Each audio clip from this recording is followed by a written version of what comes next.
guys. It actually works. It's super insane, guys, and it is totally working.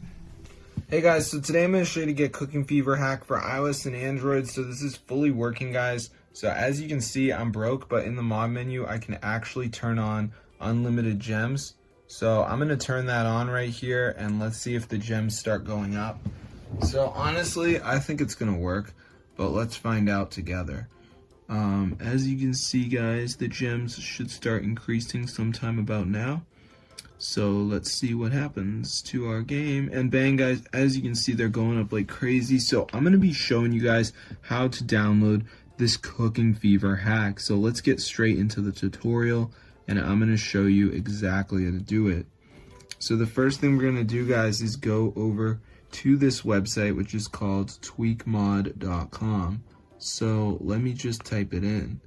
Now, what we're going to do is go to the search bar and type in Cooking Fever. Now, we're going to go ahead and press install, and we need to do verification.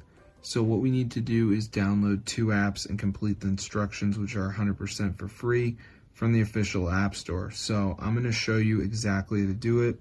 So let's just wait for this to load. As you can see, so it shouldn't take that long, guys, because Cooking Fever is a pretty small game to download. So I'm just going to give it a second here for this to go ahead and load. So as you can see, guys, it's just going to load up, and it's going to say like missing files. So you just want to download some of these apps. So as you can see, we got all these apps. So like Evertail says download and run for 30 seconds.